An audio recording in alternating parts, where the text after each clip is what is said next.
حساب علامات الامتحان. كل طالب متقدم للامتحان تحسب له 3 أنماط من العلامات، وهي: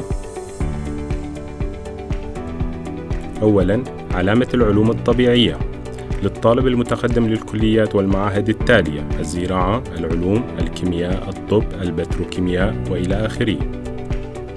المادة: الرياضيات، القيمة 2، عدد الأسئلة 20، الكيمياء 3، عدد الأسئلة 20، الفيزياء 2، عدد الأسئلة 20، علم الأحياء 4، عدد الأسئلة 20، اللغة الإنجليزية 1.5، عدد الأسئلة 10، اللغة الكردية 2، عدد الأسئلة 20، اللغة العربية 2، عدد الأسئلة 20، الثقافة والأخلاق 1.5، وعدد الأسئلة 10.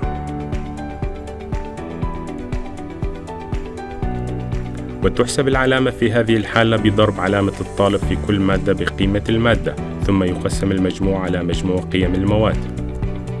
مثال: لو حصل طالبة على العلامات التالية: في مادة الرياضيات 70، الكيمياء 65، الفيزياء 80، علم الأحياء 85، اللغة الإنجليزية 90، اللغة الكردية 95، اللغة العربية 80، الثقافة والأخلاق 70.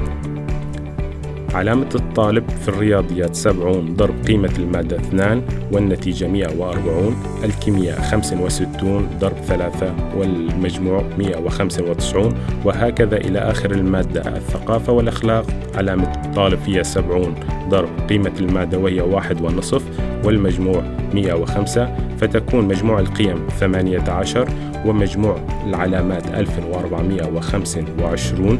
فيكون حساب علامة الطالب في هذه المجموعة كالتالي: العلامة تساوي 1425 على 18، والنتيجة 79.16.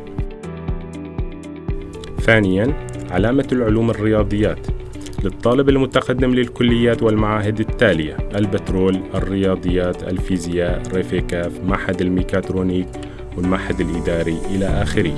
المادة الرياضيات: القيمة 4، عدد الأسئلة 20، الكيمياء 2.5 20، الفيزياء 23، علم الأحياء 22، اللغة الإنجليزية 1.5 10، اللغة الكردية 22، اللغة العربية 1.5 20، الثقافة والأخلاق 1.5 10.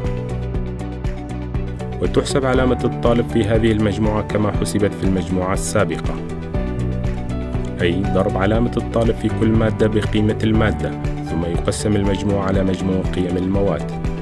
العلامة تساوي علامة الرياضيات ضرب 4 زائد علامة الكيمياء ضرب 2.5 زائد علامة الفيزياء ضرب 3 زائد علامة علم الأحياء ضرب 2 زائد علامة اللغة الإنجليزية ضرب 1.5 زائد علامة اللغة الكردية ضرب 2 زائد علامة اللغة العربية ضرب 2 زائد علامة الثقافة والأخلاق ضرب 1.5 والمجموع تقسيم 10. ثالثاً، علامة الأقسام الأدبية للطالب المتقدم للكليات والمعاهد التالية: اللغة العربية، الجغرافيا، التاريخ، الجينولوجيا، اللغة الكردية، الإعلام وإلى آخره. المادة: التاريخ، القيمة 3، عدد الأسئلة 20، اللغة العربية 23، الجغرافيا 22، اللغة الكردية 24، الفلسفة 22، الرياضيات 21، الثقافة والأخلاق 1.5 10، وأخيراً اللغة الإنجليزية 1.5 10. وتحسب علامة الطالب في هذه المجموعة كما حسبت في المجموعات السابقة. العلامة تساوي علامة التاريخ ضرب 3 زائد علامة اللغة العربية ضرب 3 زائد علامة الجغرافيا ضرب 2 زائد علامة اللغة الكردية ضرب 4 زائد علامة الفلسفة ضرب 2 زائد علامة الرياضيات ضرب 1 زائد علامة اللغة الإنجليزية ضرب 1.5 زائد علامة الثقافة والأخلاق ضرب 1.5 والمجموع على 18. رابعاً، علامة الترجمة. تحسب هذه العلامات للطالب المتقدم لمعهد الترجمة. المادة: اللغة الكردية، القيمة 3، عدد الأسئلة 30، اللغة الإنجليزية 4 30، اللغة العربية 3 30.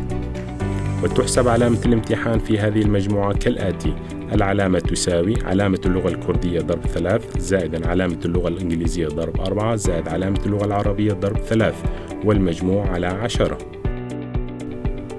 طريقة حساب العلامة النهائية: 70% من علامة الامتحان و30% من علامة البكالوريا، أي علامة الطالب 0.7 علامة الامتحان زائد 0.3 علامة البكالوريا. نتمنى لكم التوفيق والنجاح. لجنة إعداد المفاضلة.